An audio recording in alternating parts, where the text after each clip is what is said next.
এই হ'ব পঞ্জীয়ন হ'ব, তেতিয়াহে আপোনালোকে এইটো পাব। অকল চেল্ফ হেল্প গ্ৰুপ খুলি থাকিলে ৰেজিষ্ট্ৰেশ্যন নাই, তেতিয়াহ'লে কিন্তু চেক পাইছা মানে পইচা পাইছা। মই কৈ আছোঁ আপোনাৰ একাউণ্ট গ্ৰুপত কোনোবা বেলেগ বেংক আছে যে আমাৰ চৰকাৰে যিটো দিছে সেইটো বেলেগ একাউণ্ট আছে কিন্তু এই বেংকত আপুনি জমা দিয়াৰ পিছত তাৰ পৰা পইচাখিনি বেংকত আহিব, একাউণ্ট আছে তাত আহি পালে আপুনি পইচাটো পাব। পইচা মোটামুটি পাইছে আপুনি, চেক পাইছে যে পইচা পাইছে, টেনশ্যন নাই দেই। তাৰপিছত কথা হ'ল কি মহিলা উদ্যমিতাত ইটো ধৰ লাখপতি বাইদেউক কয়।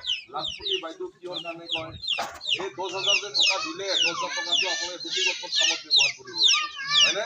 কাৰোবাৰ গাহৰি ফাৰ্ম, কাৰোবাৰ ছাগলী ফাৰ্ম, কাৰোবাৰ মুৰ্গী ফাৰ্ম, যদি কোনো মানে ৰাস্তা দেখা নাপায় তেতিয়াহ'লে ডিৰেক্টলি যদি কিবা বিজনেছ কৰিছে তাৰ লগত সমভাগী হ'ব লাগে যে 10,000 টকাটো আপুনি লওক আৰু বিজনেছটো ডাঙৰ কৰক।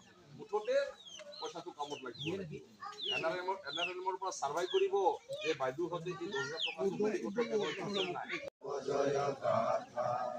জনগণ মঙ্গলদায়ক জয় হে ভারত ভাগ্য বিধাতা।